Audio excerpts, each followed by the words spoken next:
দাওয়াতে তাবলীগ আমাদের সমাজে যেইভাবে বেগবান হচ্ছে, আমরা আমাদের শিক্ষা দ্বারায় পশু শিক্ষা দ্বারা সেই ব্যবস্থাপনা আর ধরে রাখা সম্ভব নয়। তাই চলো মুহাম্মদকে যেভাবেই হোক আমরা রোধ করতে হবে, তার শিক্ষা ব্যবস্থাপনা বন্ধ করতে হবে, তার শিক্ষার তালিমের দাওয়াত ও তাবলীগ আমাদের সমাজ থেকে নিশ্চিহ্ন করে দিতে হবে। পদ্ধতি কি হবে? আন্তর্জাতিক ওয়ার্ল্ড সুপ্রিম কোর্ট দারুন নাদওয়া থেকে ঘোষণা দেওয়া হইল, যাও মুহাম্মদকে এমন কিছু প্রশ্ন করো যেই প্রশ্নের উত্তর মুহাম্মদ দিতে পারবে না। উত্তর না দিতে পারলে মুহাম্মদের কোনো কার্যক্রম আরব সমাজে আমাদের সমাজে চলবে না। দ্বিতীয় শিক্ষিত লোকটার নাম হইল আবুল আহাব। এই আবুল আহাব এত বড় শিক্ষিত ছিল, সে তৎকালীন সময়ের চিফ জাস্টিস ছিল। ওই সময়ে আন্তর্জাতিক আদালত আল্লাহর ঘর খানায়ে কাবার পাশে দারুন নাদওয়ার ওয়ার্ল্ড সুপ্রিম কোর্টের প্রধান বিচারপতি ছিলেন।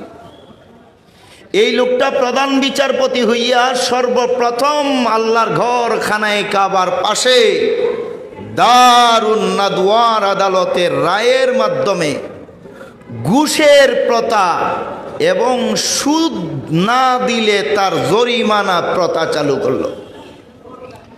তৃতীয় নম্বর শিক্ষিত লোকটার নাম হইল নদর ইবনুল হারেস। এই নদর ইবনুল হারেসের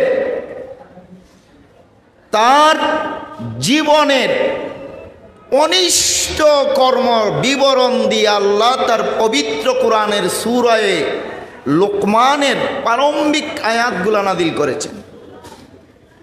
এই কুখ্যাত নদর ইবনুল হারেস তার সর্বোচ্চ শিক্ষা এবং সর্বোচ্চ ব্যবসা সম্পদ দিয়া সর্বপ্রথম আল্লাহর ঘর খানায়ে কাবার আশপাশ এলাকা হেজাজ এলাকার মধ্যে সে জিনার কাজ গণহারে চালিয়েছিল। এমনকি বাহির রাষ্ট্র থেকে জিনার যন্ত্রপাতি আমদানি করে আরব সমাজের ছেলে মেয়েদের চরিত্র নষ্টের জন্য সর্বপ্রথম উদ্যোগকারী লোকের নাম হইল নদর ইবনুল হারেস। চতুর্থ নম্বর শিক্ষিত লোকটার নাম হইল ওলীদ ইবনুল মুগীরা। এই ওলীদ ইবনে মুগীরা সর্বপ্রথম সূরা নিসার এক আয়াতের শানে নুজুল প্রসঙ্গে এসেছে। সর্বপ্রথম সে আল্লাহর ঘর খানায়ে কাবার আশপাশ এলাকায় চক্রবৃদ্ধি হারে সুদের প্রথা চালু করল। বলেন তো এই চারজন লোক সমাজের সবচাইতে অশিক্ষিত ছিল না সর্বোচ্চ শিক্ষিত ছিল? সর্বোচ্চ শিক্ষিত ছিল। সর্বোচ্চ শিক্ষিত লোক হইয়া আরবের সমাজের অবস্থা এমন ঘটাইল, আরবের মানবের সমাজটাকে পশুর সমাজে রূপান্তরিত করলো। জিবরাইল যখন আইসা বললেন ইকরা, রসুল আপনি পড়ুন, মুহাম্মদুর রাসূলুল্লাহ বললেন আমি সেই পড়া পড়তে চাই না যেই পড়া পড়ে যেই শিক্ষা অর্জন করে চূড়ান্ত পর্যায়ের সার্টিফিকেট অর্জন করেছে, সর্বোচ্চ পর্যায়ের ডিগ্রি অর্জন করেছে। আমর ইবনুল হিশাম সর্বোচ্চ ডিগ্রি তার হইল আবুল হাকাম। ওই আবুল হাকাম সর্বোচ্চ ডিগ্রি দ্বারা যেই খানায়ে কাবার আশপাশ এলাকায় প্রতিটার ব্যবসা চালু করে, হে জিবরাইল আমি সেই শিক্ষায় শিক্ষিত হতে চাই না। দ্বিতীয়বার জিবরাইল বললেন ইকরা, হে রসুল আপনি পড়ুন। রসুল না পড়ে জবাব দিয়ে বুঝাইয়া দিলেন জিবরাইল যেই শিক্ষা অর্জন করে আবুল আহাব আন্তর্জাতিক আদালতের সর্বোচ্চ পর্যায়ের প্রধান বিচারপতি চিফ জাস্টিস হয়েছে, সেই আদালত থেকে ঘুষের প্রথা চালু করে, সেই আদালত থেকে সুদের প্রথা চালু করে, সুদ না দিলে জরিমানা চালু করে, ওই শিক্ষায় আমি রসুল শিক্ষিত হতে চাই না। তৃতীয়বার জিবরাইল বললেন ইকরা, হে মুহাম্মদুর রাসূলুল্লাহ আপনি পড়ুন। রসুল বললেন যেই শিক্ষায় শিক্ষিত হইয়া নদর ইবনুল হারেস সর্বপ্রথম বাহির রাষ্ট্র থেকে আমদানি করে আরব সমাজের নারী পুরুষের চরিত্র হনন করেছে, দুশ্চরিত্র পারা মারিয়েছে, যেই শিক্ষা অর্জন করে ওলীদ ইবনে মুগীরা চক্রবৃদ্ধি হারে সুদের প্রথা চালু করেছে, ওই শিক্ষা আমি মুহাম্মদুর রাসূলুল্লাহ নিতে চাই না। চতুর্থবারে যাইয়া জিবরাইল বললেন, ইকরা বিসমি রাব্বিকাল্লাযী খালাক। হে মুহাম্মদুর রাসূলুল্লাহ সাল্লাল্লাহু আলাইহি ওয়াসাল্লাম, আমর ইবনুল হিশামের সেই কুশিক্ষা নয়, ইকরা বিসমি রাব্বিকাল্লাযী খালাক। হে মুহাম্মদুর রাসূলুল্লাহ সাল্লাল্লাহু আলাইহি ওয়াসাল্লাম, আপনি সেই শিক্ষা গ্রহণ করুন, আপনার রবের শিক্ষা, যেই শিক্ষার মধ্যে আবু লাহাবের কুশিক্ষা নয়। হে মুহাম্মদুর রাসূলুল্লাহ সাল্লাল্লাহু আলাইহি ওয়াসাল্লাম, ইকরা বিসমি রাব্বিকাল্লাযী খালাক, আপনি ওই শিক্ষা গ্রহণ করুন যেই শিক্ষার মধ্যে নদর ইবনুল হারিসের চরিত্র হরণের শিক্ষা নয়। ইকরা বিসমি রাব্বিকাল্লাযী খালাক। হে মুহাম্মদুর রাসূলুল্লাহ, ওই শিক্ষা আপনি গ্রহণ করুন যেই শিক্ষা গ্রহণ করে, যেই শিক্ষা ছেড়ে দেওয়ার কারণে, গ্রহণ না করার কারণে ওলীদ ইবনে মুগীরা আরবের হেজাজ অঞ্চলটাকে চক্রবৃদ্ধি সুদের অঞ্চলে রূপান্তরিত করেছে। যেই মাত্র বললেন আবু লাহাবের শিক্ষা নয়, আবু জেহেলের শিক্ষা নয়, আমর ইবনুল হিশামের শিক্ষা নয়, ওলীদ ইবনে মুগীরার শিক্ষা নয়, নদর ইবনুল হারিসের শিক্ষা নয়, আল্লাহর কোরআন শিক্ষা আপনি পড়ুন, মুহাম্মদুর রাসূলুল্লাহ কোরআন শিক্ষা শুরু করে দিলেন। এই শিক্ষা রসুল যে পড়লেন না, আর চতুর্থবারে কোরআন শিক্ষা পড়লেন, এই শিক্ষার দ্বারা আর কি শিক্ষা আমাদের দেওয়া আছে? এর জবাবে তাফসীরের কিতাবে উল্লেখ করছেন, আল্লাহ আমাদেরকে শিখাইলেন কিয়ামত পর্যন্ত যত রকমের শিক্ষা হবে, ওই শিক্ষাগুলা যদি আল্লাহর কোরআন শিক্ষার পরশে না হয়, কিয়ামত পর্যন্ত যত ধরনের শিক্ষা পদ্ধতি চালু হবে, ওই শিক্ষাগুলা যদি মাদ্রাসা শিক্ষার চাষে তাকে সেচন না করায়, সর্বোচ্চ শিক্ষা হইতে পারে, একটা শিক্ষাও মানুষ গড়ার শিক্ষা হইতে পারে না। কেমন ভাবে হইতে পারে না? এর বাস্তব দলিল নেন, কোরআন হাদিসের দলিল তো অনেক লম্বা। বর্তমান বাংলাদেশের সর্বোচ্চ পর্যায়ের আধুনিক শিক্ষায় শিক্ষিত লোকের নাম হইল, সকল বাঙালি শিক্ষা সাধারণ শিক্ষায় শিক্ষিতদের গুরু শিক্ষকের নাম হইল ডক্টর জাফর ইকবাল। কি নাম বলেন? কি নাম? ডক্টর জাফর ইকবাল বাংলাদেশের সকল আধুনিক শিক্ষায় শিক্ষিতদের গুরুজন। এই ডক্টর জাফর ইকবালকে হ্যাট্রিককারী বর্তমান প্রধানমন্ত্রী তার সরকারের বিশেষ নির্দেশনায় আগামী বর্তমান বাংলার ২০ কোটি জনগণের সন্তানের ভবিষ্যৎ জীবন মনুষ্যত্বতার জীবনে রূপান্তরিত করার স্বার্থে সর্বোচ্চ পর্যায়ের সুশিক্ষিত বলে ধরা হয় আধুনিক সুশীল সমাজে ডক্টর জাফর ইকবালকে শিক্ষা কমিশনের চেয়ারম্যান বানাইয়া প্রধানমন্ত্রী দায়িত্ব, একটা শিক্ষা কমিশন গঠন করে দায়িত্ব দেওয়া হইল ভবিষ্যৎ বাংলাদেশের বর্তমান ২০ কোটি ভবিষ্যতের কোটি কোটি বাঙালির সন্তানকে মানবতার একমাত্র শিক্ষা ব্যবস্থার জন্য তোমরা শিক্ষা পাঠ্যসূচি, তোমরা পাঠ্যগ্রন্থ রচনা করো।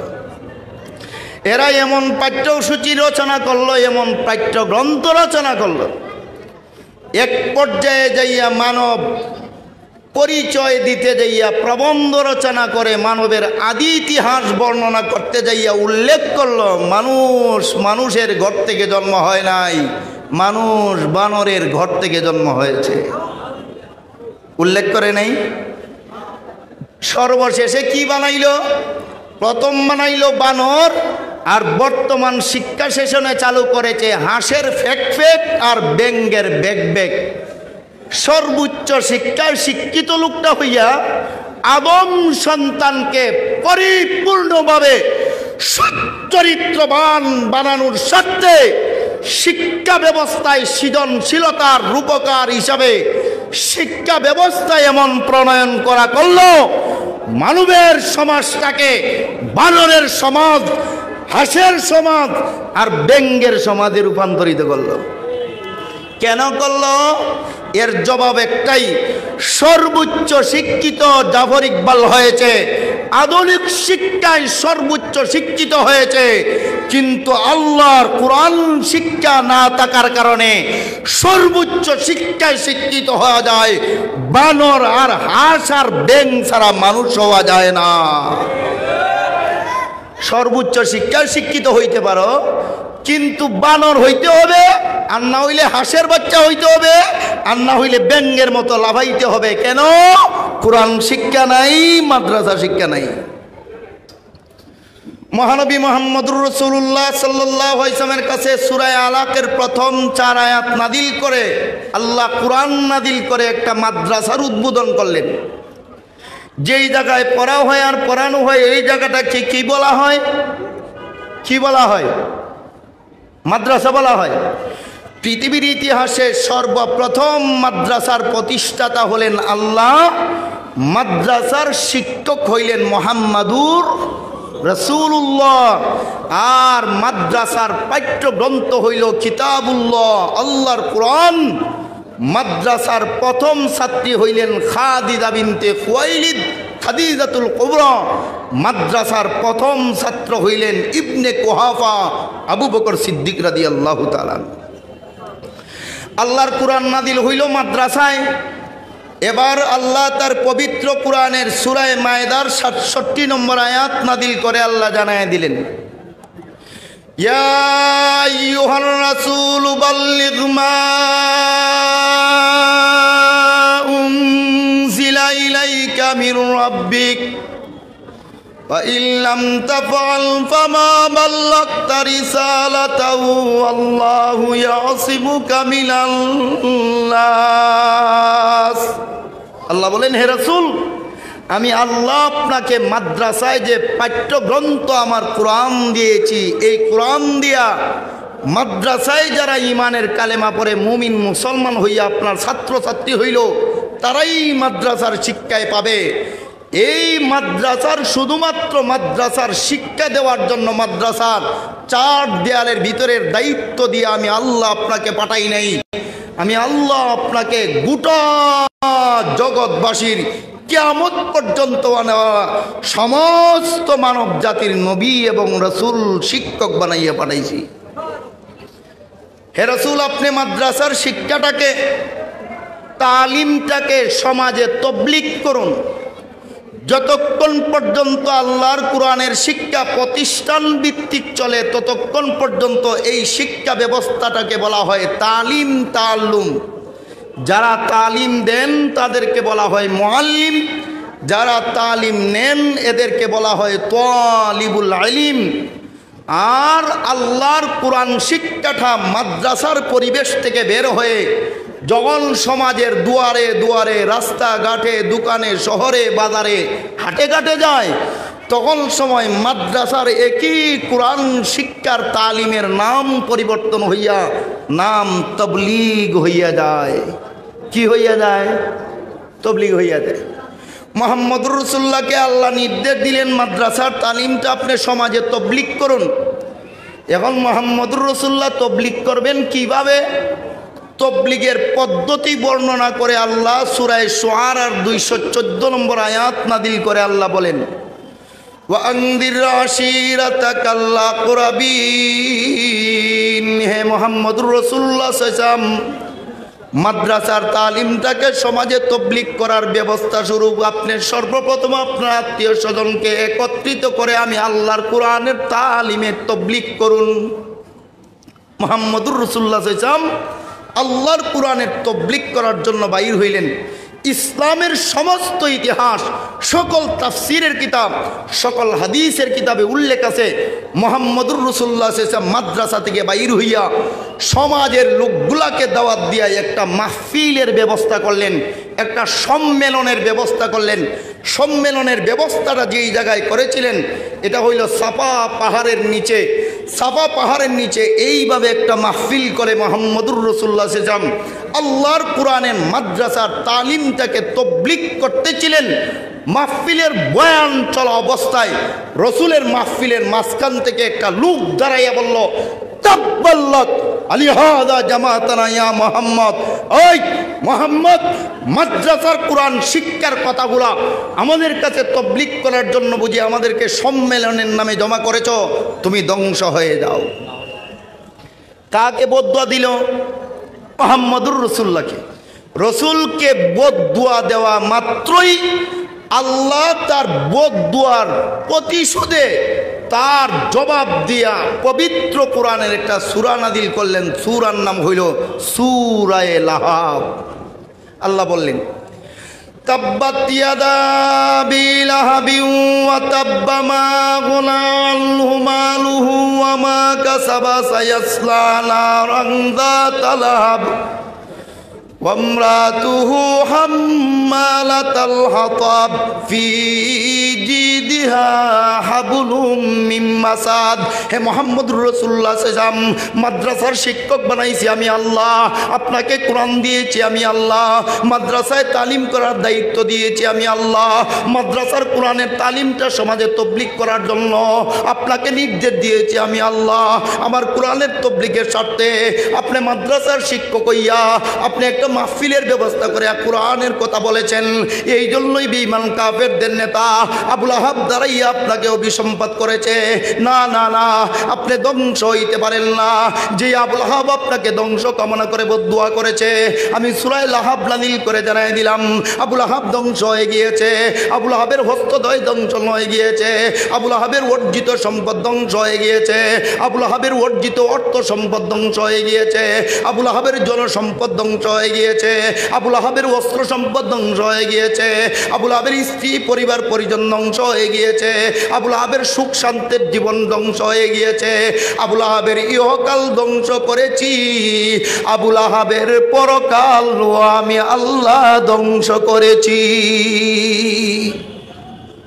আপনার বিরোধিতা করছে? কখনো নয়, ওরাই ধ্বংস হয়ে যাবে। মুহাম্মদুর রাসূলুল্লাহ যখন মাদ্রাসার শিক্ষার দাওয়াত সমাজে প্রচার করা শুরু করলেন, বেঈমান কাফেররা মুহাম্মদুর রাসূলুল্লাহর সর্বোচ্চ পর্যায়ের জুলুম নির্যাতন রসুলের মাদ্রাসা বিরোধী ষড়যন্ত্র শুরু করলো। কেমন ষড়যন্ত্র? একটু পরে বুঝবেন। যেই মাত্র বেঈমান কাফেরদের ষড়যন্ত্র চলা শুরু হইল, শুধু মানসিক ষড়যন্ত্র নয়, শারীরিকভাবে মুহাম্মদুর রাসূলুল্লাহকে রিমান্ড দেওয়া শুরু করলো।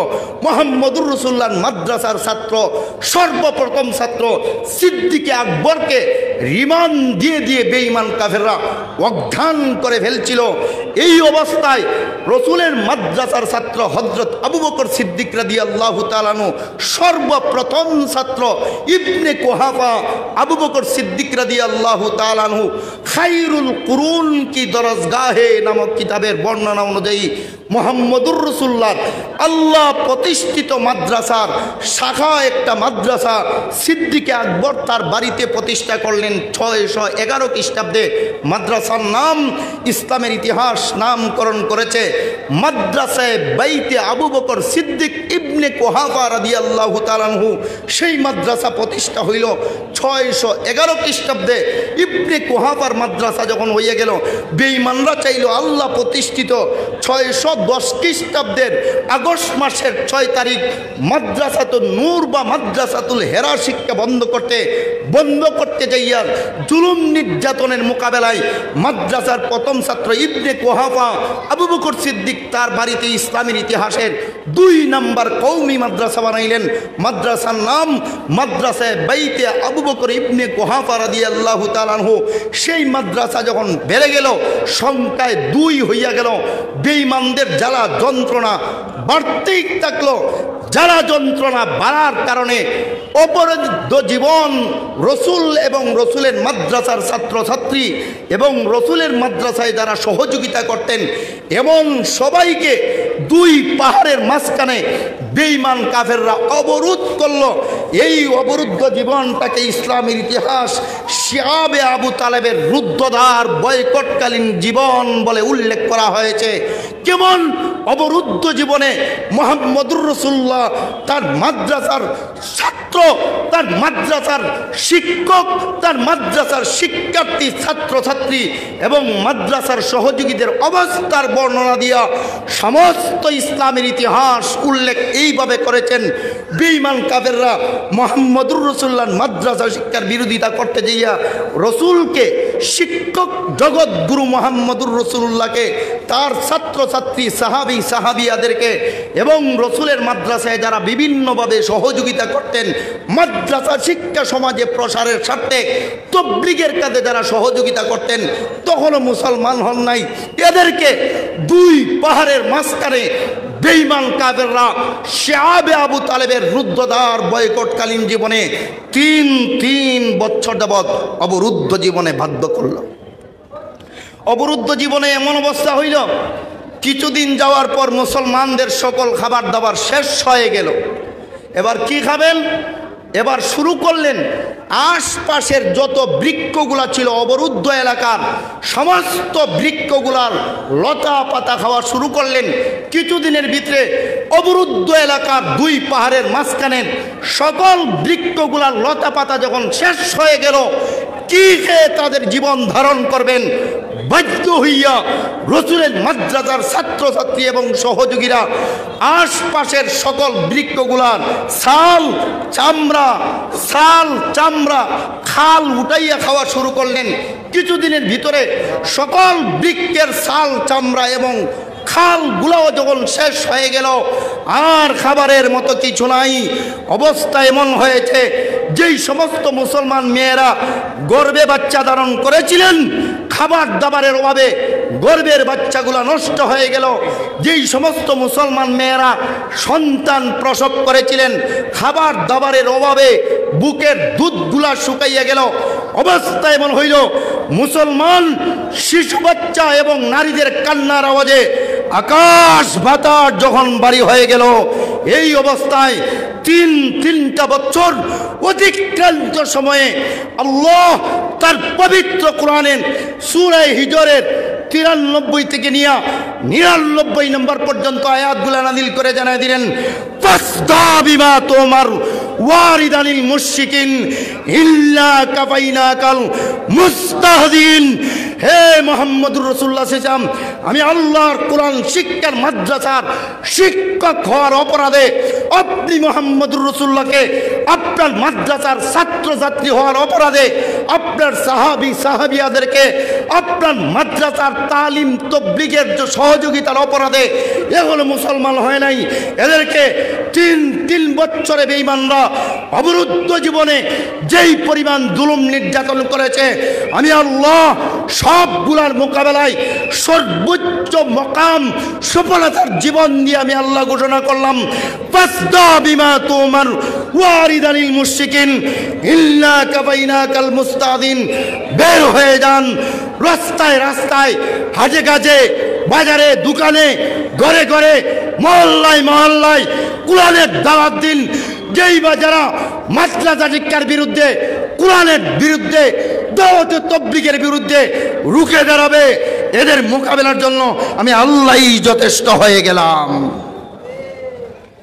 মুহাম্মদুর রাসূলুল্লাহ সাল্লাল্লাহু আলাইহি ওয়াসাল্লাম তিন বছরের অবরুদ্ধ জীবনে মুহাম্মদুর রাসূলুল্লাহ সাল্লাল্লাহু আলাইহি ওয়াসাল্লাম 615 খ্রিস্টাব্দে ইসলামের ইতিহাসে তৃতীয় নম্বর আরেকটা মাদ্রাসা বানাইলেন। মাদ্রাসার নাম মাদ্রাসায়ে দারুল আরকাম আল ইসলামিয়া মক্কাতুল মুকাররমা। অবরুদ্ধ জীবনেও যখন রসুল ইসলামের ইতিহাসের তৃতীয় মাদ্রাসা বানিয়ে নিলেন, বেঈমান কাফেরদের জ্বালার যন্ত্রণা এতই বেড়ে গেল, সর্বশেষ আন্তর্জাতিক দারুন নাদওয়া থেকে রায় দেওয়া হইল, প্রত্যেক গোত্রের সর্বোচ্চ শক্তিশালী অস্ত্র চালাতে সক্ষম এমন যুবকদের দিয়া একসাথে মুহাম্মদের উপরে তলোয়ার চালাইয়া মুহাম্মদকে দুনিয়ার থেকে বিদায় করে দাও। সিদ্ধান্ত বাস্তবায়নে বেঈমান কাফেররা যখন রসুলের ঘর অবরোধ করল, আল্লাহর নির্দেশে, আল্লাহর হেফাজতে মুহাম্মদুর রাসূলুল্লাহ নিজের ঘর থেকে বের হয়ে চলে গেলেন ইয়াসরিবে। ইয়াসরিব এমন একটা জায়গা, যেই জায়গার বাতাসে, যেই জায়গার বৃক্ষের ঢালে ঢালে, যেই জায়গার মাটির কণায় কণায় মহামারী আর ডায়রিয়া রোগ বিচরণ করে, এমন একটা রোগে মুহাম্মদুর রাসূলুল্লাহ, এমন একটা জায়গায় মুহাম্মদুর রাসূলুল্লাহ সাল্লাল্লাহু আলাইহি ওয়াসাল্লাম হিজরত করে গেলেন। হিজরত করে যাওয়ার পর ইয়াসরিব এলাকার সবচাইতে বড় নেতা হযরত মুআয রাদিয়াল্লাহু তাআলা আনহু উপস্থিত সকল ইয়াসরিববাসীকে সমবেত করে বললেন, হে ইয়াসরিবের অধিবাসীরা, পূর্বপুরুষের নামের আমাদের এলাকার নাম, রাজ্যের নাম ইয়াসরিব। এবার যেহেতু মহানবী মুহাম্মদুর রাসূলুল্লাহ সাল্লাল্লাহু আলাইহি ওয়াসাল্লাম আমাদের দেশে আমাদের এলাকায় এসেছেন, পূর্বপুরুষের নামের এলাকার পরিচয়ে মুহাম্মদুর রাসূলুল্লাহ থাকতে পারেন না, তাই চলো আমরা আমাদের এলাকার নাম পরিবর্তন করে রেখি মদিনাতুর রাসূল, মদিনাতুল মুনাওয়ারা। ইয়াসরিবের নাম পরিবর্তন হইয়া মদিনাতুর রসুল, মদিনাতুল মুনাওয়ারা হইল। মুহাম্মদুর রাসূলুল্লাহ 622 খ্রিস্টাব্দের মে মাসের 11 তারিখে ইয়াসরিবে গেলেন। মদিনাতুর রসুল, মদিনাতুল মুনাওয়ারা একটা রাষ্ট্র গোড়াপত্তন করলেন। সেখানে যাইয়া মুহাম্মদুর রাসূলুল্লাহ সাল্লাল্লাহু আলাইহি ওয়াসাল্লাম ইসলামের ইতিহাসের ৪র্থ নম্বর আরেকটা মাদ্রাসা বানাইলেন। মাদ্রাসার নাম মাদ্রাসাতুস সুফফা, মদিনাতুর রসুল, মদিনাতুল মুনাওয়ারা। আল্লামা ইমাম জালালউদ্দিন সুয়ুতি রহমাতুল্লাহি আলাইহি সেই মাদ্রাসার ছাত্রদের বিবরণ দিয়ে উল্লেখ করেছেন, মাদ্রাসাতুস সুফফা মদিনাতুর রসুল, মদিনাতুল মুনাওয়ারা মুহাম্মদুর রাসূলুল্লাহ সাল্লাল্লাহু আলাইহি ওয়াসাল্লামের প্রতিষ্ঠিত ইসলামের ৪র্থ নম্বর মাদ্রাসা। ওই মাদ্রাসার আবাসিক ছাত্রদের সংখ্যা ছিল সর্বনিম্ন 101 জন। সেই মাদ্রাসার সর্বোচ্চ পর্যায়ের কোরআনের সর্বোচ্চ পর্যায়ের এলিম গ্রহণ করেছেন। আল্লাহ তাকে এত কোরআনের এলিম দান করেছেন, মুহাম্মদুর রাসূলুল্লাহ সাল্লাল্লাহু আলাইহি ওয়াসাল্লামের সমস্ত সাহাবায়ে কেরাম সহ কিয়ামত পর্যন্ত আগত সমস্ত কোরআনের এলিমওয়ালাদের এলিম যদি এক জায়গায় রাখা হয়, রসুলের মাদ্রাসাতুস সুফফা মদিনাতুল মুনাওয়ারা মদিনাতুর রসুল মাদ্রাসার এক ছাত্র নাম হলো হযরত আব্দুল্লাহ ইবনে আব্বাস রাদিয়াল্লাহু তাআলা আনহু। তার এলিম সমস্ত উম্মতের কোরআনের এলিমের চেয়ে বেশি হবে। ওই ইবনে আব্বাস রাদিয়াল্লাহু তাআলা আনহু রসুলের মাদ্রাসা থেকে সর্বোচ্চ পর্যায়ের কোরআনের শিক্ষা দীক্ষা নিয়ে এক সময় হিজরত করে মদিনা থেকে চলে গেলেন তায়েফে। তায়েফে যাইয়া নিজে স্থায়ীভাবে তার বসবাস এলাকা বানাইলেন, নিজের বাসস্থান বানাইলেন। সেই বাসস্থান এলাকাতে একটা মাদ্রাসা প্রতিষ্ঠা করলেন। ইসলামের ইতিহাস মাদ্রাসার নামকরণ করেছে মাদ্রাসায়ে ইবনে আব্বাস রাদিয়াল্লাহু তাআলা আনহু তায়েফের মাদ্রাসা। সেই তায়েফের মাদ্রাসার হুবহু অনুকরণে ইসলামের ইতিহাসে সর্বপ্রথম মুহাম্মদুর রাসূলুল্লাহ সাল্লাল্লাহু আলাইহি ওয়াসাল্লামের সর্বোচ্চ পর্যায়ে সাহাবীদের মধ্যে আমানউদ্দার সাহাবী, হানাফি মাযহাবের সমস্ত মাসালাগুলা যেই সাহাবীর হাদিসের উপরে ভিত্তি করে রচনা করা হয়েছে, ওনার নাম হলো হযরত আব্দুল্লাহ ইবনে মাসউদ রাদিয়াল্লাহু তাআলা আনহু। সেই আব্দুল্লাহ ইবনে মাসউদ রাদিয়াল্লাহু তাআলা আনহু হিজরত করে চলে গেলেন কুফায়। কুফায় যাই একটা মাদ্রাসা প্রতিষ্ঠা করলেন। মাদ্রাসার নাম মাদ্রাসায়ে ইবনে মাসউদ রাদিয়াল্লাহু তাআলা আনহু কুফার মাদ্রাসা। সেই মাদ্রাসার প্রথম মহাপরিচালক মুহতামিম প্রিন্সিপাল হইলেন হযরত আব্দুল্লাহ ইবনে মাসউদ রাদিয়াল্লাহু তাআলা আনহু। 2 নম্বর প্রিন্সিপাল মুহতামিম মহাপরিচালক হইলেন হযরত ইব্রাহিম নাখি রহমতুল্লাহি আলাইহি। 3 নম্বর মুহতামিম মহাপরিচালক প্রিন্সিপাল হইলেন হযরত ইমাম হাম্মাদ রহমতুল্লাহি আলাইহি। সেই ইবনে মাসউদ মাদ্রাসার 4র্থ নম্বর মহাপরিচালক প্রিন্সিপাল মুহতামিম হইলেন ইমাম আদম আবু হানিফা রহমতুল্লাহি আলাইহি। সেই মাদ্রাসার অনুকরণে আরেকটা মাদ্রাসা প্রতিষ্ঠা করা হইল তিউনিসিয়ার জৈতুনা মসজিদ কেন্দ্রিক একটা মাদ্রাসা প্রতিষ্ঠা করা হইল 703 খ্রিস্টাব্দে। মাদ্রাসার নাম মাদ্রাসায়ে জৈতুন তিউনিসিয়ার মাদ্রাসা।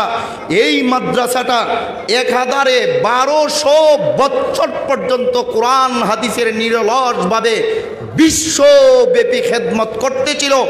1200 বছর চলার পর 860 খ্রিস্টাব্দে সেই তিউনিসিয়াতে সর্বপ্রথম এক মুনাফিক, এক গাদ্দার, এক কুলাঙ্গার রাজা বাদশার আবির্ভাব করল, যার নাম হইল বাদশাহ হাবিব বাউর গুইবার, বাদশাহ হাবিব বাউর গুইবার সেই কুলাঙ্গার মুনাফিক পাপিষ্ট বাদশাহ ইসলাম এবং পৃথিবীর ইতিহাসে সর্বপ্রথম নিজেকে ধর্ম নিরপেক্ষতাবাদী বাদশাহ উপাধি দিয়া রাষ্ট্রীয় ক্ষমতা গ্রহণ করে 1200 বছরের চলে আসা সেই মাদ্রাসাকে বুলডোজার দিয়া ধ্বংস করে দিল।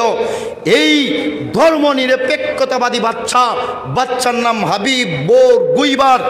এই ধর্ম নিরপেক্ষতাবাদী বাদশার দেওয়া বুলডোজারে মাদ্রাসা দ্বন্দ্বের ইতিহাস থেকে কিয়ামত পর্যন্ত গোটা জাতিকে শিক্ষা দেওয়া হইল, দুনিয়ার যে কোনো রাজ্যে, যে কোনো রাষ্ট্রে, যে কোনো অঞ্চলে, যেই কোনো এলাকায় যে কোনো রাজা বাচ্চারা যদি ধর্ম নিরপেক্ষতার দোহাই দিয়া রাজ্য ক্ষমতা গ্রহণ করে, ভালো করে জেনে রাখো একটার কাছেও মাদ্রাসা মসজিদ আর নাইবে নবী উলামায়ে কেরাম অক্ষত থাকতে পারে না, আর থাকেও নাই।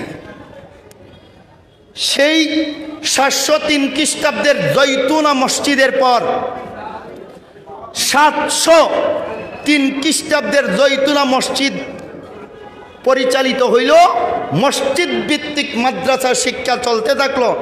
এর পর ওই মাদ্রাসার হুবহু অনুকরণে 830 খ্রিস্টাব্দে বাগদাদের খলিফা আল মামুন একটা জামিয়া বানাইলেন। জামিয়ার নাম হইল জামিয়াতুল হিকমা, জামিয়ায়ে বাইতুল হিকমা বা মাদ্রাসায়ে বাইতুল হিকমা, বাগদাদের মাদ্রাসা বলা হয়। এই মাদ্রাসার প্রতিষ্ঠা হইল 830 খ্রিস্টাব্দে। এই মাদ্রাসার হুবহু অনুকরণে 859 খ্রিস্টাব্দে মরক্কোর ফেসে মসজিদুল কারাইন নামক মসজিদের হুবহু মসজিদ ভিত্তিক শিক্ষার মাধ্যমে একটা মাদ্রাসা প্রতিষ্ঠা করা হইল। পরবর্তীতে এই মাদ্রাসাটা জামিয়া আকারে রূপ ধারণ করলো, যাকে ইসলামের ইতিহাস জামিয়াতুল কারাইন মরক্কোর মাদ্রাসা বলে নামকরণ করেছে। সেই 859 খ্রিস্টাব্দের প্রতিষ্ঠিত জামিয়াতুল কারাইনের পর তার অনুকরণে 1065 খ্রিস্টাব্দে দিল্লিতে একটা মাদ্রাসা প্রতিষ্ঠা করা হইল। এই মাদ্রাসার নাম হইল মাদ্রাসায়ে নিজামিয়া। দিল্লির মাদ্রাসা প্রতিষ্ঠাতা হইলেন নিজামুল মুলুক আলী ইবনে আলী হাসান ইবনে আলী আল তুসি রহমতুল্লাহি আলাইহি প্রতিষ্ঠা করলেন 1065 খ্রিস্টাব্দে দিল্লির নিজামিয়া মাদ্রাসা। ওই মাদ্রাসার হুবহু অনুকরণে 1205 খ্রিস্টাব্দে বর্তমান ঢাকার তাঁতিবাজারে আরাবিয়া মাদ্রাসা প্রতিষ্ঠা করা হইল।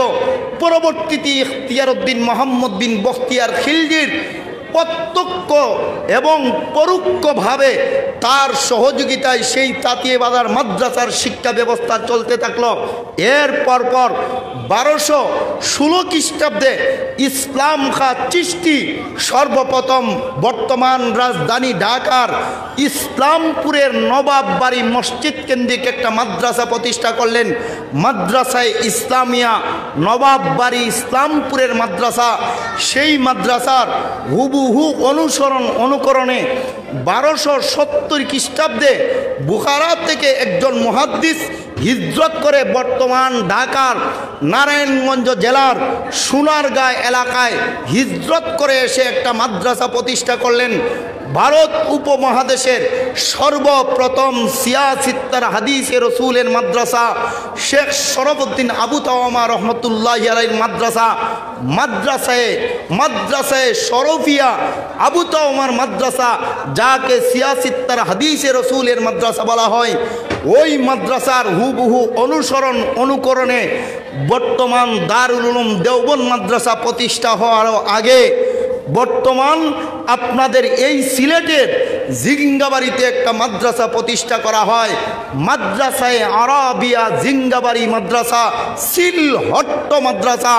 ওই মাদ্রাসার পরপর আরেকটা মাদ্রাসা প্রতিষ্ঠা করা হয় বর্তমান মৌলভীবাজারের বড়লেখার বড়খোলা বসিরিয়া মাদ্রাসা। সেই মাদ্রাসার ইতিহাস দুটা মাদ্রাসা ইতিহাসের পাতার নিচে পড়ে যাওয়ার পর কালক্রমে তার শিক্ষা ব্যবস্থা বিলুপ্ত হয়ে যাওয়ার পর ওই মাদ্রাসাগুলার হুবহু অনুকরণে শাহ ওলিউল্লাহ মুহাদ্দিসে দেহলভী রহমতুল্লাহ আলাইহির প্রতিষ্ঠিত মাদ্রাসা দিল্লির রহিমিয়া মাদ্রাসা, সেই মাদ্রাসার হুবহু অনুকরণে সর্বপ্রথম আরেকটা মাদ্রাসা প্রতিষ্ঠা করা হইল। এই মাদ্রাসার নাম শাহ ওলিউল্লাহ মুহাদ্দিসে দেহলভী রহমতুল্লাহ আলাইহির বিশেষ ছাত্র মোল্লা মজিদউদ্দিন মোল্লা মদনের মাদ্রাসা, মাদ্রাসাতুল আলিয়া আল কওমিয়া কলিকাতা মাদ্রাসা। শুনুন, কলিকাতা আলিয়া মাদ্রাসা ডাইরেক্ট আলিয়া মাদ্রাসা ছিল না। ইতিহাসের পাতা বলে মাদ্রাসার নাম ছিল মাদ্রাসাতুল আলিয়া আল কওমিয়া, মাদ্রাসাতুল আলিয়া আল কওমিয়া। সেই ভারতের কলিকাতা মাদ্রাসা, এই মাদ্রাসা প্রতিষ্ঠা হইল 1781 খ্রিস্টাব্দে। ওই মাদ্রাসার শিক্ষা ব্যবস্থা যখন ব্রিটেনের গুলাম জাতেরা সর্বোচ্চ পর্যায়ের চল চাতুরির মাধ্যমে ইস্ট ইন্ডিয়া কোম্পানি স্থাপনের মাধ্যমে আমাদের ভারত দখল করে করে সকল ইসলামী শিক্ষা প্রতিষ্ঠানগুলোকে বুলডেজার দিয়ে ভেঙে দিল, উলামায়ে কেরামকে ফাঁসির কাস্টে ঝুলাইল। সেই 57-এর আজাদি আন্দোলনের পর সর্বপ্রথম দুনিয়াবাসীর কাছে ইলমে নববীকে প্রচার প্রসারের স্বার্থে হযরত কাসিম নানুতুবি রহমতুল্লাহ আলাইহি, যিনি ছিলেন ভারতের জ্ঞান সাগর বলে খ্যাত, হযরত মামলুক আলী রহমতুল্লাহ আলাইহি, উস্তাদুল্লাহ সাতিদা মামলুক আলী রহমতুল্লাহ আলাইহির সর্বোচ্চ পর্যায়ের ভালোবাসার প্রিয় ছাত্র মাওলানা কাসিম নানুতুবি রহমতুল্লাহ আলাইহি, মাওলানা রফিউদ্দিন রহমতুল্লাহ আলাইহি, মাওলানা মুজাফফর রহমতুল্লাহ আলাইহি, মাওলানা ইয়াকুব নানুতুবি রহমতুল্লাহ আলাইহি, হযরত রশিদ আহমদ গাঙ্গুহি রহমতুল্লাহ আলাইহি, হযরত হাজি এমদাদুল্লাহ মুহাজিরে মক্কি রহমতুল্লাহ আলাইহির প্রত্যক্ষভাবে দিক নির্দেশনা মুহাম্মদুর রাসূলুল্লাহ সাল্লাল্লাহু আলাইহি ওয়াসাল্লামের স্বপ্নে যুগে বাস্তবে লাঠির আকারে একটা মাদ্রাসা প্রতিষ্ঠা করা হইল। বর্তমান দারুল উলুম দেওবন্দ মাদ্রাসা প্রতিষ্ঠা করা হইল 1866 খ্রিস্টাব্দের মে মাসের 30 তারিখে। মাদ্রাসার নাম দারুল উলুম দেওবন্দ মাদ্রাসা। ওই মাদ্রাসার হুবহু অনুকরণে দারুল উলুম দেওবন্দ মাদ্রাসা থেকে সর্বোচ্চ পর্যায়ের হাদিসের সনদ নিয়ে এসেছেন দুই বাংলার মহানায়ক। একজনের নাম মাওলানা আব্দুল্লাহ রায়পুরী লক্ষ্মীপুরী রহমতুল্লাহ আলাইহি, আরেকজনের নাম হইল হাটহাজারী এলাকার মাওলানা আব্দুল ওয়াহেদ রহমতুল্লাহ আলাইহি। এই দুইজনে মিলে আরও কয়েকজনকে সমন্বয় করে বাংলার ইতিহাসে আরেকটা মাদ্রাসা প্রতিষ্ঠা করলেন 1901 খ্রিস্টাব্দে, মঈনুল ইসলাম হাটহাজারী মাদ্রাসা। সেই মাদ্রাসার হুবহু অনুকরণে হাটহাজারীর বানিয়ে সিত্তার অনন্য একজন মাওলানা আব্দুল হামিদ রহমতুল্লাহ আলাইহি আরেকটা মাদ্রাসা প্রতিষ্ঠা করলেন। হাটহাজারী যাওয়ার আগে হাটহাজারীর ফতেহপুর হামিদিয়া মাদ্রাসা, ওই মাদ্রাসার পরপর আরেকটা মাদ্রাসা প্রতিষ্ঠা হইল। এই মাদ্রাসাটা হইল ব্রাহ্মণবাড়িয়ার ইউনুসিয়া মাদ্রাসা, দারুল উলুম দেওবন্দ মাদ্রাসার মজলিসে শুরার একজন সদস্যর নামে মাদ্রাসায় ইউনুসিয়া দারুল উলুম মাদ্রাসায় ইউনুসিয়া ব্রাহ্মণবাড়িয়ার মাদ্রাসা। ওই মাদ্রাসার সর্বোচ্চ পর্যায়ের হাদিসের দরাজ দেওয়ার জন্য হযরত আশরাফ আলী থানভী রহমতুল্লাহ এর কাছে চিঠি লেখা হইল। চিঠির জবাবে হযরত থানভী রহমতুল্লাহ আলাইহি তার সর্বোচ্চ সংস্রবে ছায়ার মাধ্যমে লালন পালন করে বড় করেছেন ইসলামের 3 ঐতিহাসিক মহামানব। একজনের নাম মুজাহিদে আদম শামসুল হক ফরিদপুরি রহমতুল্লাহ আলাইহি, আরেকজনের নাম হযরত আব্দুল ওয়াহাব পীরজি হুজুর রহমতুল্লাহ আলাইহি, আরেকজনের নাম মুহাম্মদুল্লাহ হাফিজজি হুজুর রহমতুল্লাহ আলাইহি। এই 3 জন ইউনুসিয়ায় কিছুদিন মাদ্রাসার তালিমের খেদমত করে এরপরে চলে গেলেন রাজধানী ঢাকায়। রাজধানী ঢাকায় যাইয়া মুঘল সেনাদের পরিত্যক্ত একটা সৈন্য শিবির, একটা সৈন্য ঘর, এটার নাম বড়কাটারা। এই বড়কাটারা সৈন্য সেনা ক্যাম্পকে উপলক্ষ করে একটা মাদ্রাসা প্রতিষ্ঠা করলেন, মাদ্রাসায়ে হুসাইনিয়া আশরাফুল উলুম বড়কাটারা মাদ্রাসা। ওই মাদ্রাসার পরপর হযরত মুজাহিদে আদম রহমতুল্লাহি আলাইহি আরেকটা মাদ্রাসা প্রতিষ্ঠা করলেন। বর্তমান ঢাকার পুস্তকুলা ব্রিজের কাছে পুরান ঢাকার ফরিদাবাদ মাদ্রাসা, সেই মাদ্রাসার পরপর মুজাহিদে আদম আরেকটা মাদ্রাসা প্রতিষ্ঠা করলেন। বর্তমান লালবাগের কুরআনিয়া আরাবিয়া লালবাগ মাদ্রাসা, এই মাদ্রাসার পরপর হাফিজ জিহুদুর রহমতুল্লাহি আলাইহি আরেকটা মাদ্রাসা প্রতিষ্ঠা করলেন কামরাঙ্গীচরের নূরিয়া কামরাঙ্গীচর মাদ্রাসা। এই মাদ্রাসাগুলার ধারায় ধারায় ধারাবাহিকতায় একে একে মাদ্রাসা শিক্ষাগুলা চলে এসে বর্তমান আপনাদের জামিয়া মাহমুদিয়া ইসলামিয়া মাদ্রাসা ও এতিমখানা, সুবহানীঘাট সিলেটের মাদ্রাসা, সুবহানীঘাট সিলেটের এই ইসলামিয়া মাদ্রাসার মাহমুদিয়া মাদ্রাসার মূলের মাদ্রাসা যদি ইতিহাস দ্বারা ধরা হয়, ঢাকার সেই কামরাঙ্গীচর মাদ্রাসা, কামরাঙ্গীচরের মাদ্রাসার মূলের মাদ্রাসা হইল লালবাগের কুরআনিয়া মাদ্রাসা, লালবাগের জামিয়া কুরআনিয়া মাদ্রাসার মূলের মাদ্রাসা হইল ফরিদাবাদ মাদ্রাসা, ফরিদাবাদ মাদ্রাসার মূলের মাদ্রাসা হইল বড়কাটারা আশরাফুল উলুম হুসাইনিয়া বড়কাটারা মাদ্রাসা, বড়কাটারা মাদ্রাসার মূলের মাদ্রাসা হইল ব্রাহ্মণবাড়িয়ার ইউনুসিয়া মাদ্রাসা, ব্রাহ্মণবাড়িয়ার ইউনুসিয়া মাদ্রাসার মূলের মাদ্রাসা হইল ফতেহাবাদের সেই হামিদিয়া মাদ্রাসা, হামিদিয়া মাদ্রাসার মূলের মাদ্রাসা হইল 1901 সনে প্রতিষ্ঠিত মঈনুল ইসলাম হাটহাজারী মাদ্রাসা, হাটহাজারী মাদ্রাসার মূলের মাদ্রাসা হইল দারুল উলুম দেওবন্দ মাদ্রাসা, দারুল উলুম দেওবন্দ মাদ্রাসা প্রতিষ্ঠা হইল 1866 খ্রিস্টাব্দের মে মাসের 30 তারিখে প্রতিষ্ঠিত দারুল উলুম দেওবন্দ মাদ্রাসা। দারুল উলুম দেওবন্দ মাদ্রাসার মূলের মাদ্রাসা হইল দিল্লির সেই রহিমিয়া মাদ্রাসা, শাহ ওলিউল্লাহ মুহাদ্দিসে দেহলভী রহমতুল্লাহি আলাইহির মাদ্রাসা, শাহ ওলিউল্লাহ মুহাদ্দিসে দেহলভী রহমতুল্লাহি আলাইহির মাদ্রাসার মূলের মাদ্রাসা হইল শাহ ওলিউল্লাহ মুহাদ্দিসে দেহলভী রহমতুল্লাহি আলাইহির মাদ্রাসার মূলের মাদ্রাসা হইল ঢাকার ইসলাম খা প্রতিষ্ঠিত 1216 খ্রিস্টাব্দের মাদ্রাসায় ইসলামিয়া নবাববাড়ি ইসলামপুরের মাদ্রাসা। ওই মাদ্রাসার মূলের মাদ্রাসা হইল শেখ শরফুদ্দিন আবু তাওয়ামা রহমতুল্লাহি আলাইহির হাদিসে রসুলের সিয়াসিত্তার সোনারগাঁয়ের মাদ্রাসা। সেই মাদ্রাসার মূলের মাদ্রাসা হইল ঢাকার তাঁতিবাজারের আরাবিয়া মাদ্রাসা।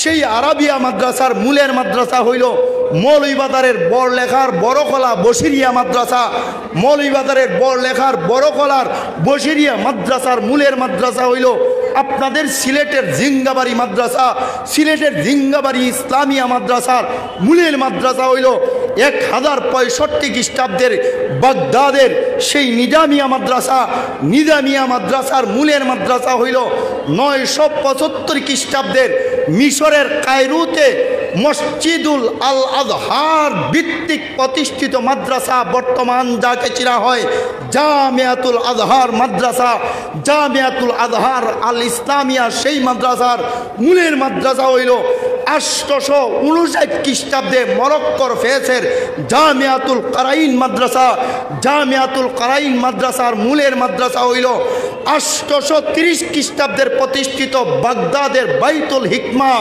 সেই বাইতুল হিকমা মাদ্রাসা, বাইতুল হিকমা মাদ্রাসার মূলের মাদ্রাসা হইল 703 খ্রিস্টাব্দের তিউনিসিয়ার প্রতিষ্ঠিত মাদ্রাসায় তিউনিসিয়ার জৈতুনা মাদ্রাসা, জৈতুনা মাদ্রাসার মূলের মাদ্রাসা হইল কুফায় প্রতিষ্ঠিত আব্দুল্লাহ ইবনে মাসউদের মাদ্রাসা, আব্দুল্লাহ ইবনে মাসউদ রাদিয়াল্লাহু তাআলা আনহুর মাদ্রাসার মূলের মাদ্রাসা হইল তাইফে প্রতিষ্ঠিত সবচাইতে বড় মুফাসসিরে কুরআন আব্দুল্লাহ ইবনে আব্বাসের মাদ্রাসায় ইবনে আব্বাস মাদ্রাসা, মাদ্রাসায় ইবনে আব্বাস মাদ্রাসার মূলের মাদ্রাসা হইল 622 খ্রিস্টাব্দের মে মাসের 11 তারিখের হিজরত পরবর্তীতে মুহাম্মদুর রাসূলুল্লাহর হাতে গড়া মাদ্রাসা, মাদ্রাসাতুস সুফা মদিনাতুর রসুল, মদিনাতুল মুনাওয়ারার মাদ্রাসা। সেই মাদ্রাসার মূলের মাদ্রাসা হইল মুহাম্মদুর রাসূলুল্লাহর মক্কি জিন্দেগিতে 3 বছরের অবরুদ্ধ জীবনের প্রতিষ্ঠিত মাদ্রাসা, 615 খ্রিস্টাব্দের প্রতিষ্ঠিত মাদ্রাসা, মাদ্রাসা ইসলামিয়া দারুল আরকাম মক্কাতুল মুকাররমার মাদ্রাসা। সেই মাদ্রাসার মূলের মাদ্রাসা হইল মুহাম্মদ রাসূলুল্লাহর মাদ্রাসার প্রথম পুরুষ ছাত্র ইবনে কুহাফা সিদ্দিকে আকবর আবু বকর সিদ্দিকের প্রতিষ্ঠিত 611 খ্রিস্টাব্দে তার বাড়ির মাদ্রাসা, মাদ্রাসায় বাইতে ইবনে কুহাফা আবু বকর সিদ্দিকের মাদ্রাসা। সেই মাদ্রাসার মূলের মাদ্রাসা হইল মহানবীর শিক্ষকতার মাদ্রাসা, কুরআন নাযিলের মাদ্রাসা, রিসালাত নবুয়ত পাওয়ার মাদ্রাসা, আল্লাহ প্রতিষ্ঠিত মাদ্রাসা।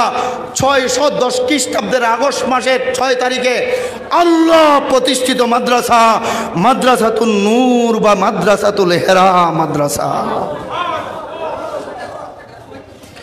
সুতরাং এই মাদ্রাসা জামিয়া মাহমুদিয়া ইসলামিয়া মাদ্রাসা এতিমখানা সুবহানীঘাট মাদ্রাসা সরাসরি মাদ্রাসাতুন নূর বা মাদ্রাসাতুল হেরা মাদ্রাসার শাখা মাদ্রাসা। এই মাদ্রাসার সাথে যার যার সুসম্পর্ক হবে তার হাসান নসর সিদ্দিকে আকবর ফারুকে আদমের সাথে হবে। এই মাদ্রাসার সাথে যার যার দূর সম্পর্ক হবে, বিদ্বেষমূলক সম্পর্ক হবে, আবু লাহাব, আবু জাহল, উতবা, সাইবা, ওয়ালিদ ইবনে মুগিরার ঠিকানা নরকে যেই জায়গায় হবে তাদেরও জায়গা সেই জায়গায় হবে। এবার আপনাদের প্রশ্ন হলো, প্রথম মাদ্রাসাটা আল্লাহ প্রতিষ্ঠা করিয়া দিলেন শিক্ষক মুহাম্মদুর রসুল্লাহর শিক্ষকতা চলার মাদ্রাসা থাকা অবস্থায় সিদ্দিকে আকবর রসুলের মাদ্রাসার ছাত্র কেন দ্বিতীয় মাদ্রাসা বানাইলেন? আর দ্বিতীয় মাদ্রাসা যদি হইয়েই গেল, তাহলে অবরুদ্ধ জীবনের জেলের কারাবরণ জীবনে মুহাম্মদুর রাসূলুল্লাহ তৃতীয় মাদ্রাসা কেন বানাইলেন? তৃতীয় মাদ্রাসার পরে সেই হিজরত পরবর্তীতে মুহাম্মদুর রাসূলুল্লাহ চতুর্থ মাদ্রাসা কেন বানাইলেন? এই মাদ্রাসাগুলার বানানোর জবাবটা শোনার আগে আরেকটা বিষয় শুনুন। এই মাদ্রাসা শিক্ষাগুলা বন্ধ করার জন্য এমন কোনো ষড়যন্ত্র ছিল না যেই ষড়যন্ত্রগুলা মানবীয়ভাবে হতে পারে আর বেঈমান কাফেররা গ্রহণ করে নাই, সব গ্রহণ করেছে। কোনোভাবেই মুহাম্মদুর রাসূলুল্লাহকে আটকাইতে পারে না। যত বেঈমানি করে, যত শত্রুতামি করে, ততই মুহাম্মদুর রাসূলুল্লাহর মাদ্রাসা শিক্ষা বেগবান হয়। রসুলের মাদ্রাসা শিক্ষা কিভাবে প্রতিবন্ধকতা সৃষ্টি করা যায়, এর পদক্ষেপ কি নেওয়া যায়, পদক্ষেপের সাথে আন্তর্জাতিক আদালত দারুন নাদওয়া থেকে একটা রায় দেওয়া হইল। ওই রায়ের বিবরণ দিয়া আল্লামা ইউসুফ কান্দলবী রহমতুল্লাহি আলাইহি হায়াতুস সাহাবার মধ্যে উল্লেখ করেছেন, বেঈমান কাফেররা সিদ্ধান্ত নিল আজ থেকে আমাদের আরবের মেয়েরা রুগ্ন অবস্থায় মেলি রোগ হইলে যেই সমস্ত নেকড়াগুলা, সেনারাগুলা, পট্টিগুলা ব্যবহার করে, ওই সমস্ত দুর্গন্ধযুক্ত নাপাক নেকড়াগুলা মুহাম্মদের মাদ্রাসা শিক্ষার প্রতিবাদ স্বরূপ মুহাম্মদের দরজা জানালা এবং ঘরে লটকায় রাখবা। এই নির্দেশটা সমাজে প্রচার করার জন্য সর্বপ্রথম মহিলাদের মধ্যে যিনি উদ্যোগ নিলেন, এই কুলাঙ্গারিনী মহিলাটার নাম হইল উম্মে জামিল। কি নাম? উম্মে জামিল।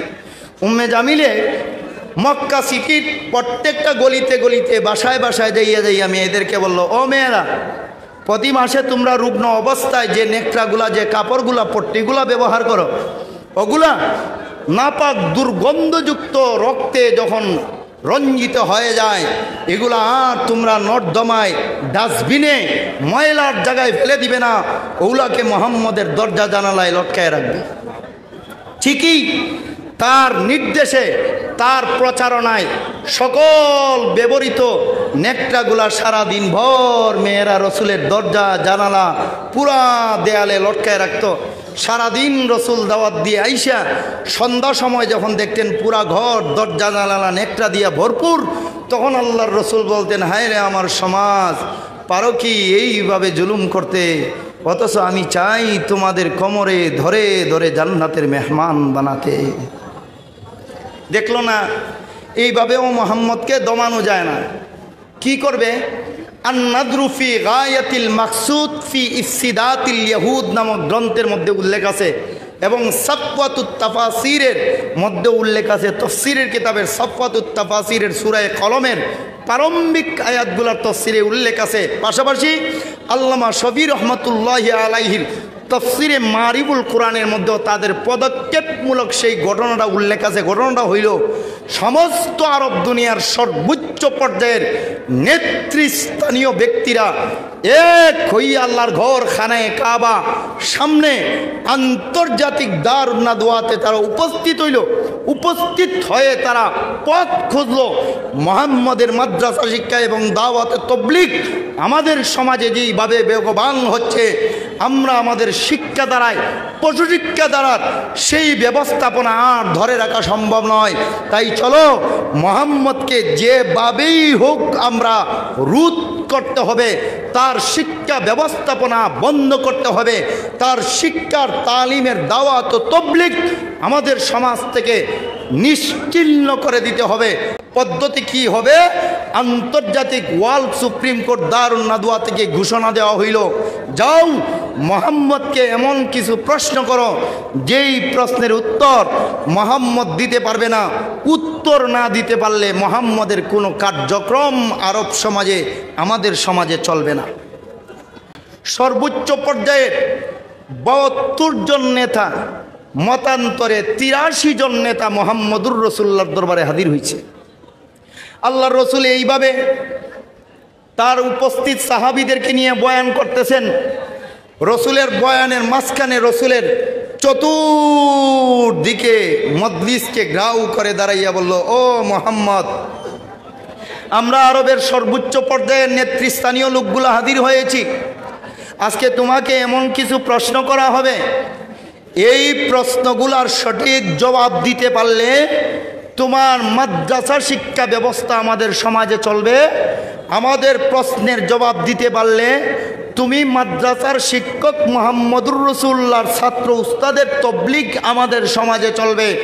আমাদের প্রশ্নের জবাব দিতে পারলে তোমার মাদ্রাসার ছাত্রছাত্রীরা আমাদের সমাজে নির্ভয়ে নির্দ্বিধায় আমাদের সমানে চলবে। আমাদের প্রশ্নের জবাব দিতে পারলে তুমি মুহাম্মদ এলিট পার্সন সর্বোচ্চ পর্যায়ের সিকিউরিটি নিয়ে আমাদের সমাজে চলবে। আর যদি আমাদের প্রশ্নের জবাব না দিতে পারো, আজ থেকে তোমার মাদ্রাসায় সিলগালা করা হবে। প্রশ্নের জবাব না দিতে পারলে মাদ্রাসার মসজিদে তালা ঝুলাইয়া দেওয়া হবে। প্রশ্নের জবাব না দিতে পারলে আপনার দাওয়াতে তাবলীগ সমাজ থেকে বন্ধ করে দেওয়া হবে, নিষিদ্ধ ঘোষণা করা হবে। প্রশ্নের জবাব না দিতে পারলে তুমি মুহাম্মদকে ফাঁসির কাস্টে ঝুলাইয়া আমরা হত্যা করতে বাধ্য করব। রসুল বলেন, আচ্ছা বলো তোমাদের প্রশ্নটা কি? তারা বলল, ও মুহাম্মদ, আমাদের প্রশ্ন হইল, সমস্ত আরব দুনিয়ার সর্বোচ্চ পর্যায়ের নেতা, সমস্ত আরব দুনিয়ার সবচাইতে বড় ব্যবসায়ী, সমস্ত আরব দুনিয়ার সবচাইতে বেশি ধনসম্পদের মালিক, সমস্ত আরব দুনিয়ার সবচাইতে বেশি অর্থ সম্পদের মালিক, সমস্ত আরব দুনিয়ার সবচাইতে বেশি জনবলের মালিক, সমস্ত আরব দুনিয়ার সবচাইতে বেশি অস্ত্র বলের মালিক লোক আমাদের নেতা এই যে নিয়ে আসছি তোমার দরবারে ওলীদ ইবনে মুগীরা, তার জন্মের ব্যাপারে যুগ যুগ ধরে আরব সমাজ দুই ভাগে বিভক্ত। এক ভাগের দাবি হইল তার মা যার কাছে বিয়ে বসেছেন তিনি তাকে জন্ম দিয়েছেন। আরেক ভাগের দাবি হইল না, তার মা তাকে অবৈধভাবে ভিন্ন পুরুষের পানির মাধ্যমে জন্ম দিয়েছেন। মুহাম্মদ বলে দাও আমাদের নেতার সঠিক পিতৃ পরিচয় কি? জবাব দিতে পারলে সব চলবে, না হয় সব বন্ধ হয়ে যাবে।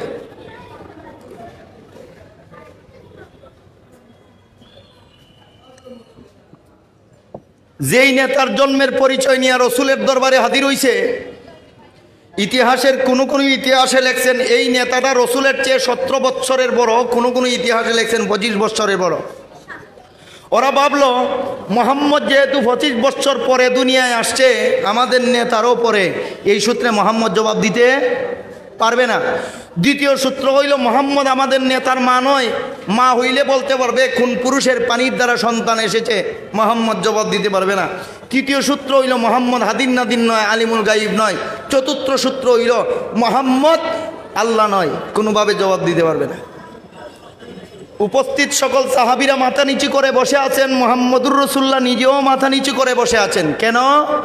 যদি জবাব না দেওয়া যায় কিয়ামতের আগে আর ইসলামের বাতি জ্বালানো সম্ভব নয়।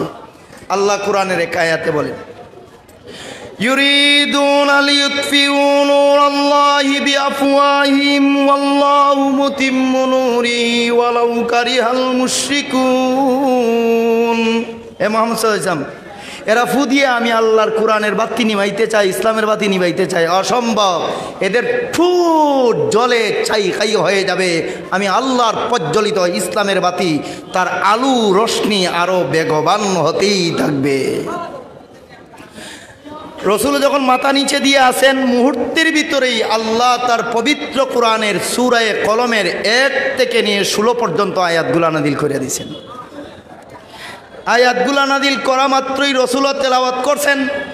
তেলাওয়াত করতে যাইয়ে রসুল তেলাওয়াত করতেছেন, পুতুল্লিম বাদা যালিকা যানিম।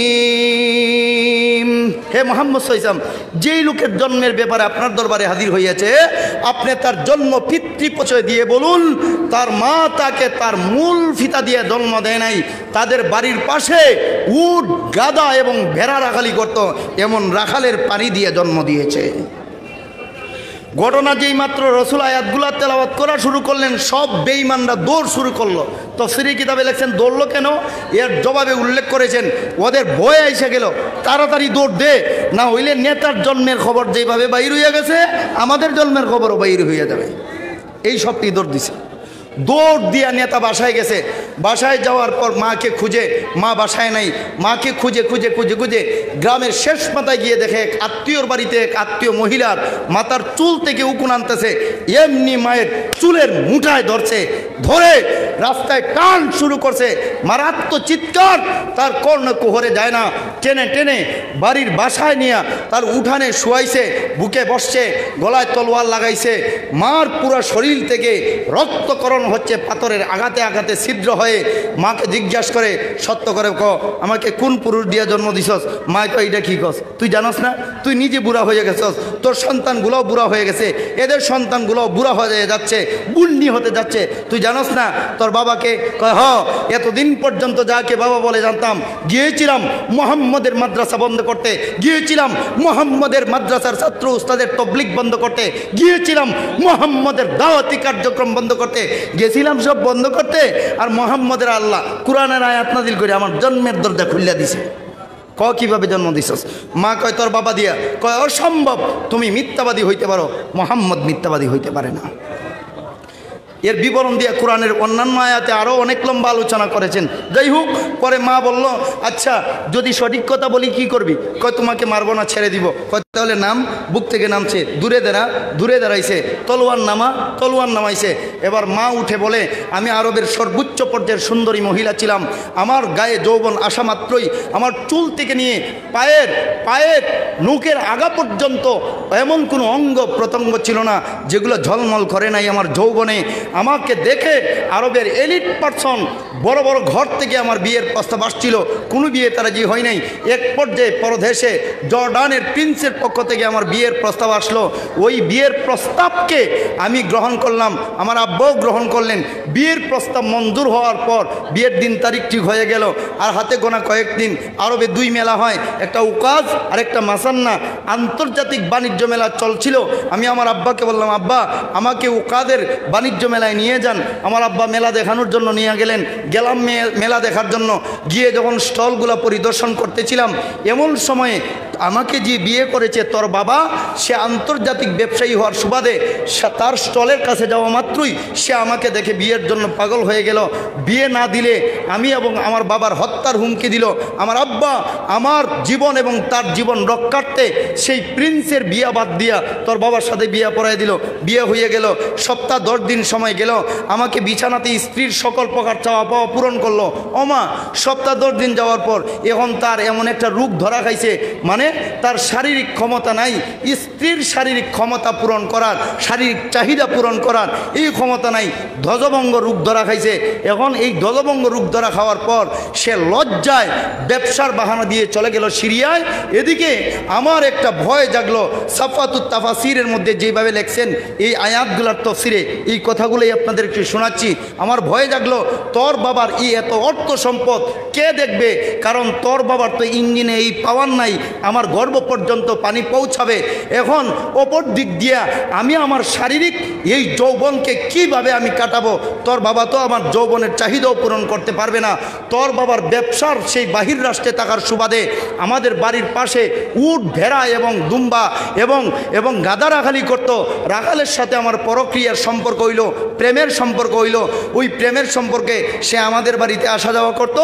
আসা যাওয়ার সময় বিছানায় তোর বাপে যে কাজগুলো করছিল ওই কাজগুলো ওই রাখালে আমার সাথে করছে। করার সময় রাখালের যে ফানিটা আমার ভিতরে গেছে এটাই দিয়া তোর জন্ম হয়েছে। যখন মা ইতিহাস জানাই দিল, সন্তান তার মাকে ছেড়ে দিয়া চলে গেল বনবাসে, পাহাড়ি জীবনে। আর মানব সমাজে মুখ দেখাবে কি করে? এত বড় নেতা পাহাড়ে চলে গেল, ওই পাহাড়ি মারা গেল, তার লাশটা পর্যন্ত কেউ দাফন করে নাই। হিংস্র জানোয়ারগুলা তার লাশটা টেনে হেসতে খেয়েছে, দাফন পর্যন্ত কেউ করে নাই। এত বড় একটা পাপিষ্ট, নিকৃষ্ট, অপদার্থ এই ওলীদ ইবনে মুগীরার এই জন্ম কাহিনীটা আল্লাহর পবিত্র কোরআনে উল্লেখ করে। আল্লাহ কিয়ামত পর্যন্ত দুনিয়াবাসীকে একটাই শিক্ষা দিলেন, দুনিয়াবাসীরা কিয়ামত পর্যন্ত বিশ্ববাসীরা ভালো করে জেনে রাখো, অস্ত্রওয়ালা হওয়ার কারণে, অস্ত্রের বাহাদুরির কারণে, রাজ্যের ক্ষমতার বাহাদুরির কারণে, প্রশাসনিক ক্ষমতা পাওয়ার কারণে, রাজ্যীয় পদ পদবি পাওয়ার কারণে, অর্থ সম্পদের কারণে,